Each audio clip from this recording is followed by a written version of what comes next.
नमस्कार, cook with me चॅनलमध्ये स्वागत आहे। आज आपण बनवूयात रव्यापासून बनणारे स्नॅक्स। त्यासाठी प्लेटमध्ये 1 वाटी रवा घेऊया। त्यामध्ये तूप, चवीनुसार मीठ टाकून छान मिक्स करून घ्यायचं आहे।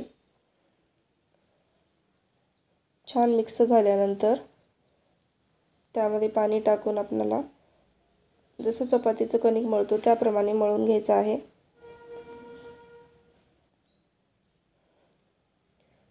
छान मळल्यानंतर 5 मिनिटे झाकून ठेवूया।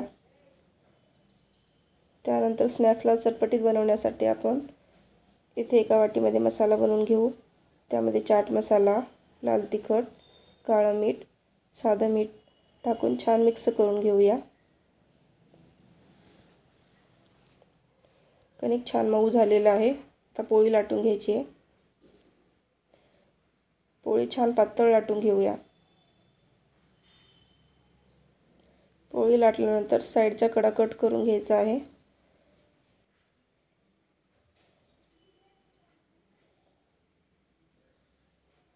आणखीन एकदा वरून लाटून घेऊया। त्यानंतर आपण कट करून घेऊ।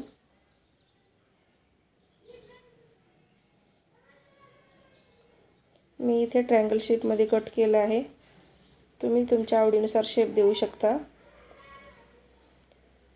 अशा प्रकारे सर्व ट्रायंगल कट करून घेतले। तेल गरम झाल्यानंतर आपण तेलामध्ये टाकून तळून घेऊ। सुरुवातीला गॅसचा फ्लेम हाय ठेवायचा आहे। नंतर कमी फ्लेमवरती तळून घेऊया। छान कलर आल्यानंतर काढून घेऊ। त्यानंतर वरून तयार केलेला मसाला टाकून घ्यायचा आहे। छान मिक्स करून तुम्ही बघू शकता की किती छान कुरकुरीत झाले आहेत। रेसिपी आवडली तर लाईक करा, शेअर करा, सबस्क्राईब करा।